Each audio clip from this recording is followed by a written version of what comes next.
Here we are at the Lindsay Wildlife Museum in Walnut Creek. You can see Gene right behind me, one of the local residents. This actual organization was founded in 1955 by Alexander Sandy Lindsay with a group of his like-minded friends. Their entire goal behind this organization was to bring awareness to wild animals in their natural habitat and how humans and animals interact. This actually all started when he helped a wounded bobcat in his garage and then let it free into the wild. Now, at this point, they've been in operation for over 60 years, and they've helped hundreds, if not thousands, of animals rehabilitate. Here at the Wildlife Museum, you can come and watch a veterinary team do surgeries. You can also go eye to eye with hawks. You can pet a wild porcupine, and a bunch more. Let's go meet some of our new friends.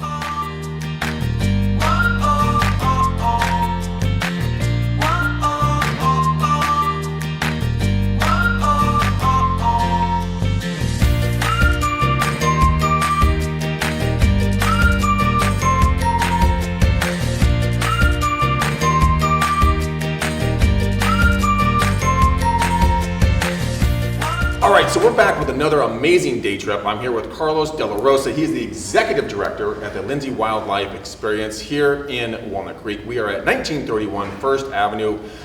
It is an incredible facility. It's been operational for 64 years. 64 years. Alexander, Lindsay, better known as Sandy, founded it with a bunch of his buddies after he helped out a bobcat in his garage, and they have been helping animals back into the wild or turning them into animal ambassadors so that people can learn about how to interact with the wildlife when they come in contact with them in the wild. So, Carlos, I'm excited for this interview because I know what you're going to talk to us about is going to be incredible. So thanks for joining us. I really appreciate it. So, Carlos, tell me a little bit about the Lindsay Wildlife Experience. I, as a child, actually came here many moons ago when I was actually, when you guys rented animals.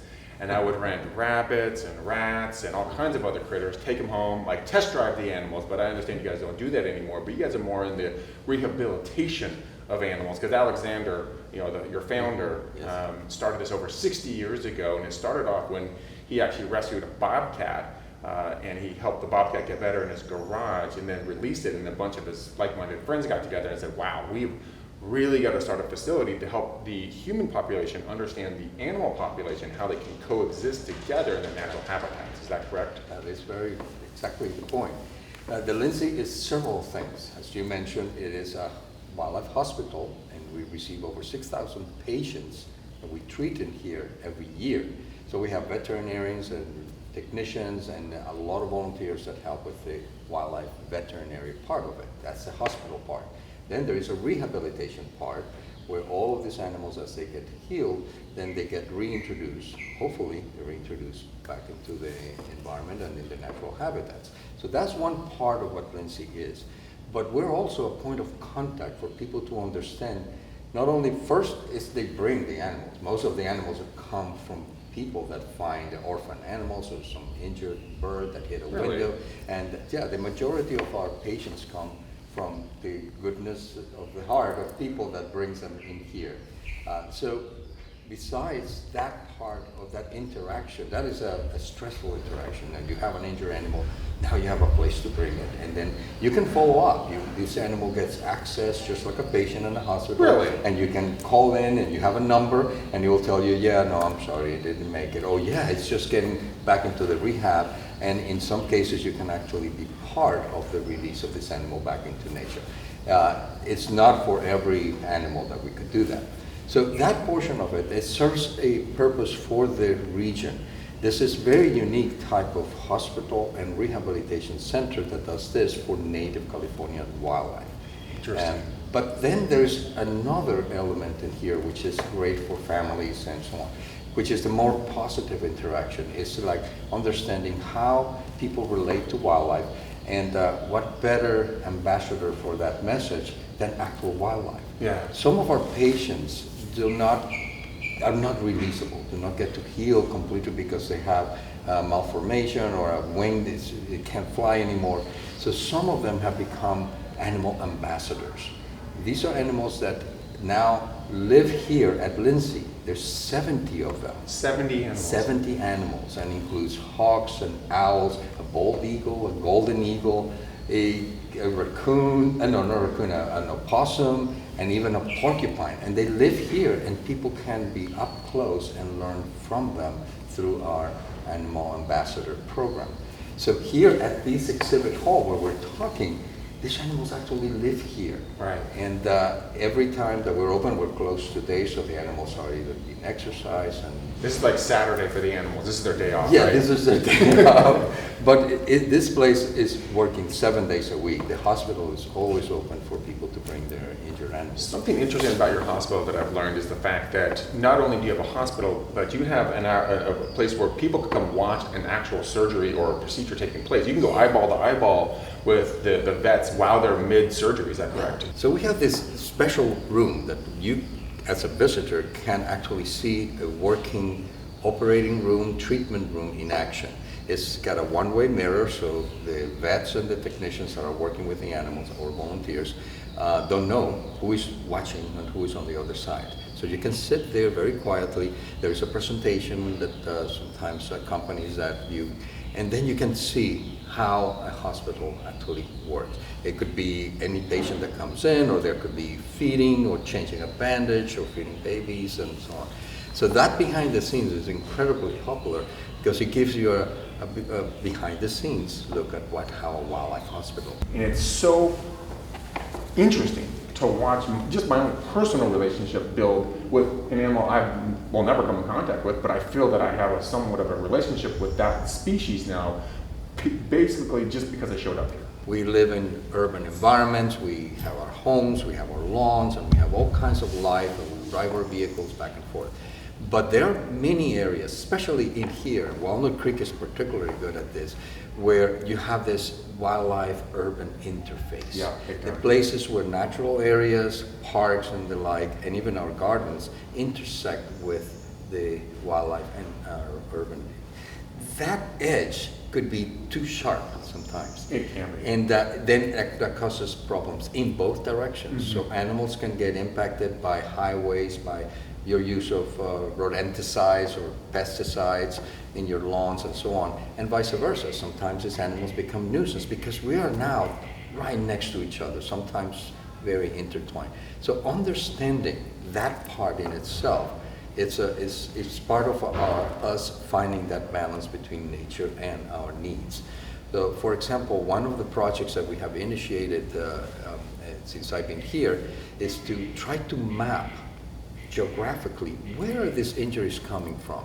Because we get 6,000 patients a year, and we know what the injury is, what the species is, and the location where that injury happened. Sometimes you know where else is mapped out. I mean, what is the animal that is the most impacted by the human influence? Well, there's a variety of things like that. There is just imagine about the impact itself. Animals get hit by vehicles. Right. Birds hit windows. Okay. Or windmills. Birds come in with toxicity. Right. You know, sometimes it's lead, sometimes it's rat poison, things like that. So if we could map or put in the map where these things are happening, we might find hotspots. Well, Carlos, this is an amazing facility. For everyone who's going to be watching us right now, can you please tell them kind of when you guys are open and kind of what they can expect when they show up, so that you can hopefully educate the next generation of young children, come and enjoy the facility, meet some of their new furry critters that are their neighbors, and get a Lindsay wildlife experience. We're open to the public every day from Tuesday to Sunday. I believe it's from 10 in the morning until 5 in the afternoon. Our educators, and we have over 500 volunteers that work in here, are ready to receive you, to host your experience, and to show you what a wonderful California wildlife is and how you can best interact with them on a daily basis and make your life richer as well as theirs safe. Carlos, you are amazing. Thank you for your time. I really appreciate it, and I really look forward to getting these folks in here to help them understand the wildlife. Thank you so much for inviting me to the program.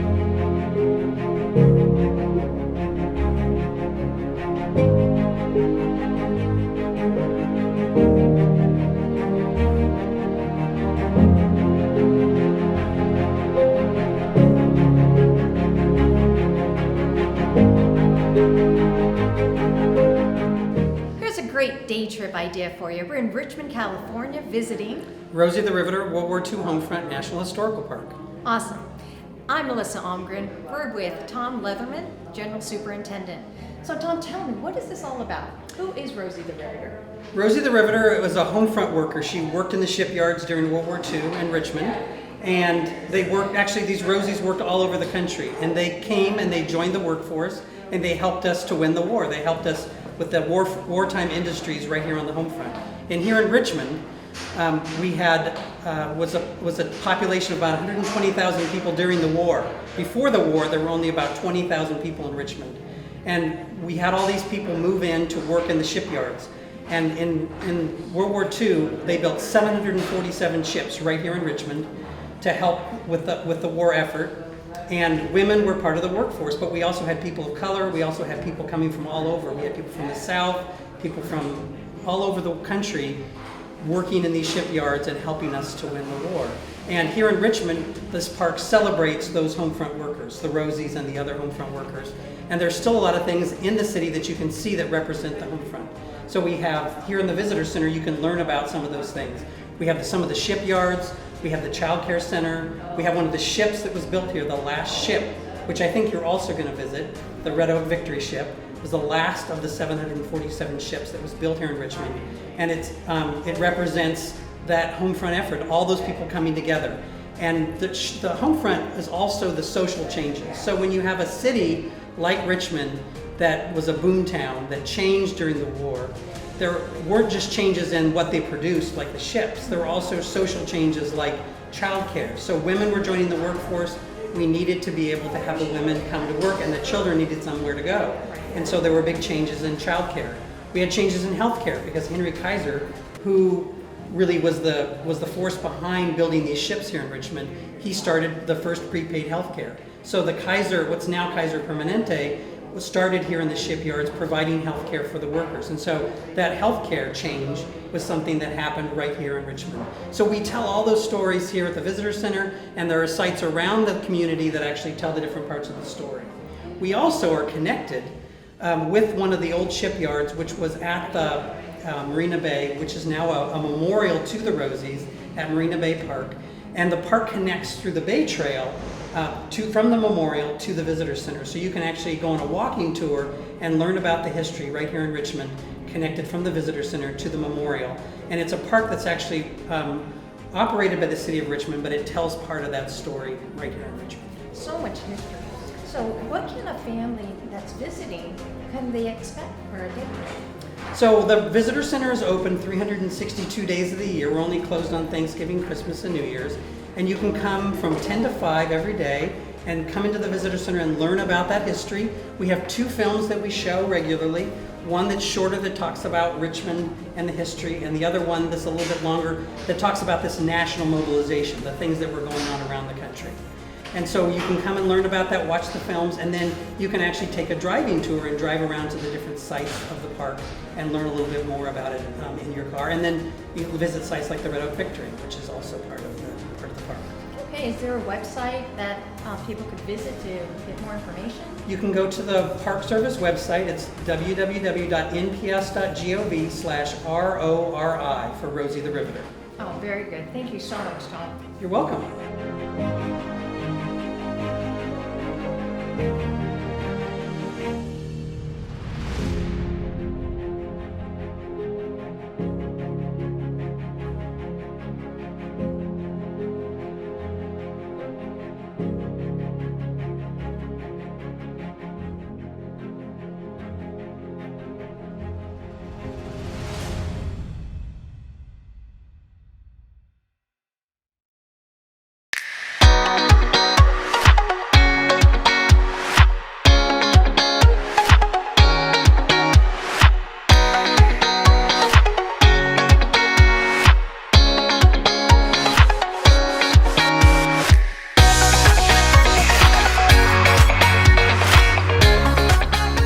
Hi, I'm David Stellato, co-host and co-founder here at Happy Life Pottery in Benicia, California.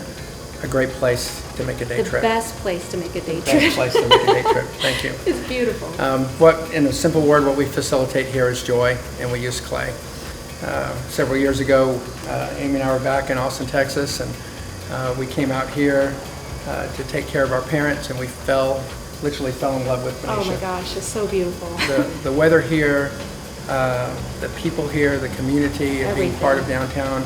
And we were sitting downtown literally at a happy hour, said, wow, we This should is the open place. this is the place. Yeah. We should open a clay studio Yeah. and be downtown and be part of the community.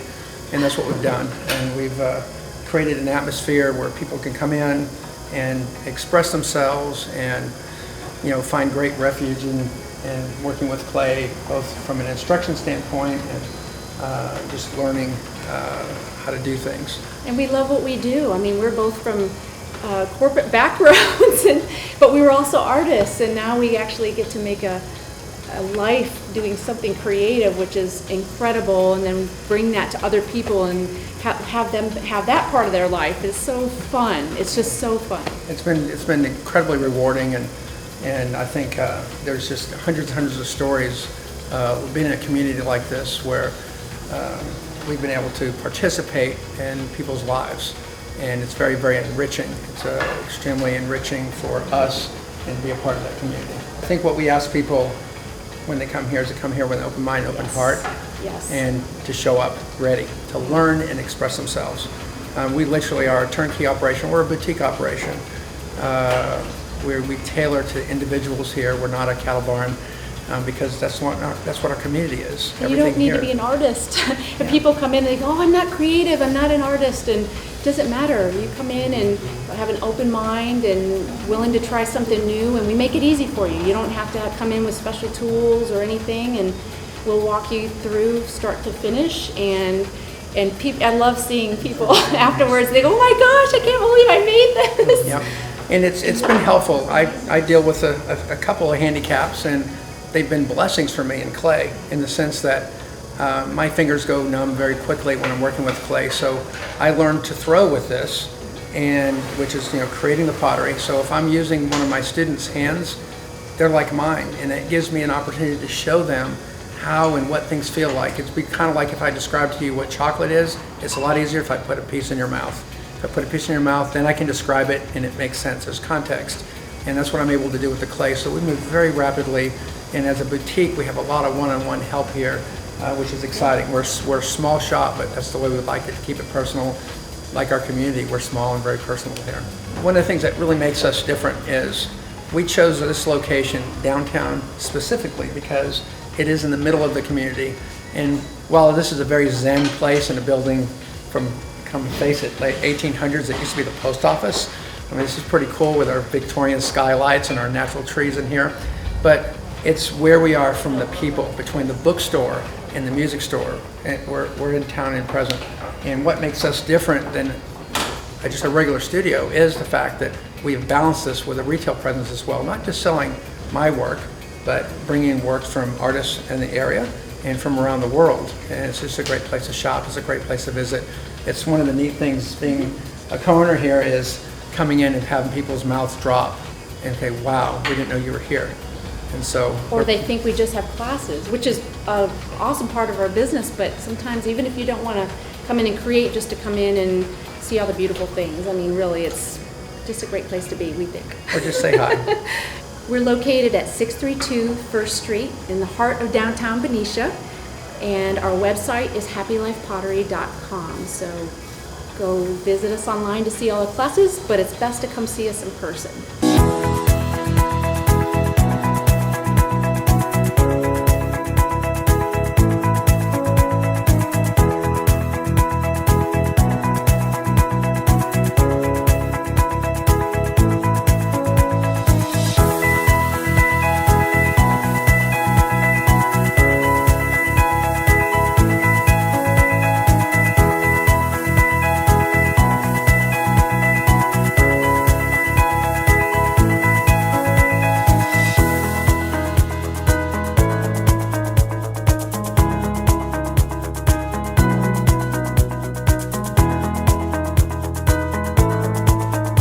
All right, so this is another great day trip. I'm here at the Lesher Center for the Arts here in downtown Walnut Creek. I'm joined by Scott Dennison, the director, the man, the myth, the legend.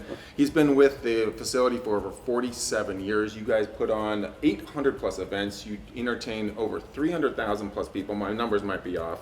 But you guys don't just put on performing arts, you guys change lives, and I can't wait to dig deep into this a little bit more and figure out what you guys are doing. So I really appreciate your time today. I love sharing about the Lesher Center. This building opened in 1990, so we're on October 4th, we're going to sort of be celebrating 30 years of the Art Center. Okay. Since you earned your birthday. Yes. And we started with about 100 performances going on in the building, and now we have over 800 every year. 800 performances. Yeah. Well, we're lucky to get the area right now to ourselves. Well, yeah, in the Hoffman Theater, this is a pretty popular theater. Where right now, summer, this time of year is our lightest, even though we have jazz during the summer. We just did a Summer Sounds concert outside on our plaza. Yeah. We're going to be remodeling that plaza. Really? In October, after our tent event, after on Broadway, we're going to remodel it and expand the plaza so we can do performances. It'll be a fourth performance space at So the you Lesher have Center. 3 performance centers now.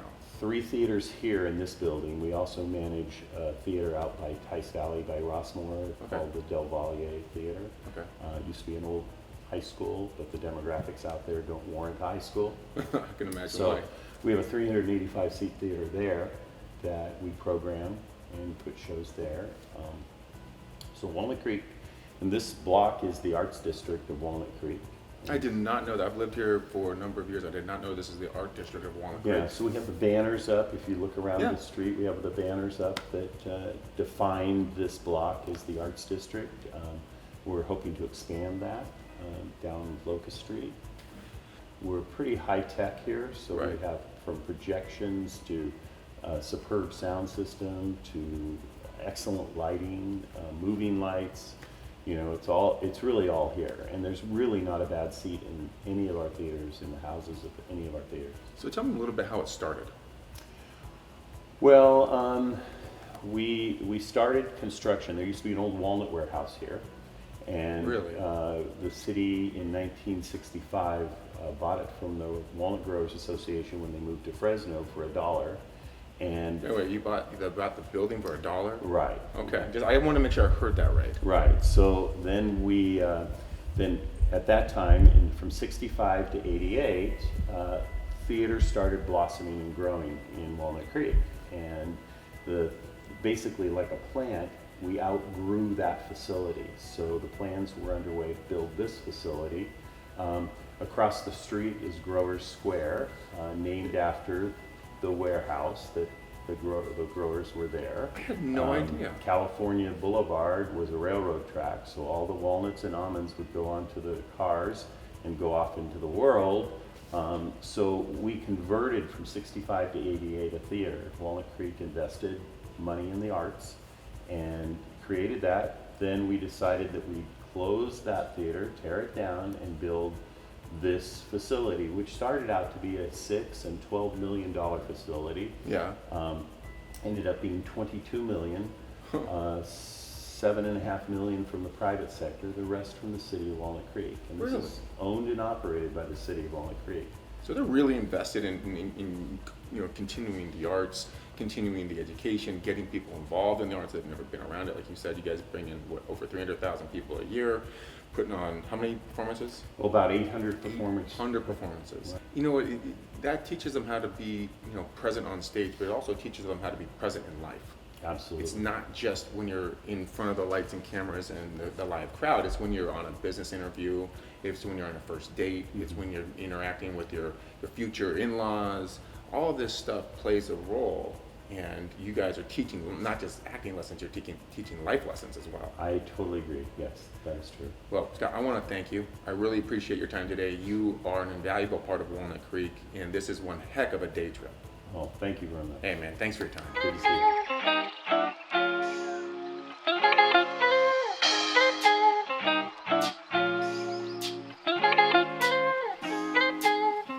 Hi, Gina. Hi, Greg. Welcome back. Thank you. You're welcome. How was your day trip today? It was awesome. I had Good. such a good time, learned a ton, but with learning comes an appetite. I figured. I'm starving, and I see that you have fired something up. What is this deliciousness? It comes with obviously grilled shrimp, scallops, a little bit of crab, all covered in kind of a lemon caper sauce. And then we have our seasonal vegetables, which are green beans and carrots, and our balsamic rice. I'm going to be gluttonous, Take and your I'm going pick. to start here. I love seafood. Yeah, I love crab too. Okay. Good. I enjoy that. Now let's try here. I gotta have to, taste test, make sure it's good for the rest of the public. Exactly. Make sure there's no poison in there, right? That's good, man. Okay, now eat this. Let's cheers to shrimpies. All right, we'll do it together. All right, let's try it. Oh, that's a big shrimp. This must be another one of our top sellers. Oh, it is. And all of our seafood is delivered fresh daily, so you're never going to get anything with that kind of, what's the word I'm looking for? Frozen feel? Frozen flavors, thank you. Yeah, no frozen flavors. Everything is plump, fresh, delivered right on time in the morning, and prepared for you. It's kind of like farm to table, but ocean to table here. Now, I see something on this table that you've been hiding from me. I see a cocktail back here behind Scott's wine. What We have two, actually. is this? So the one that you're holding is our classic Negroni, served with an orange wedge. Obviously, a Negroni is a gin base. And then this one is our Boulevardia, which is basically the same thing, but instead with whiskey. So all the whiskey lovers out there can order this one. Well, you know what, Gina, as always, you guys are gracious and kind to me, and I love coming here after my day trip. So We love having you. here's the day trips, and here's the Scott's. Thank you for ending your day again here at Scott's in Walnut Creek. My pleasure.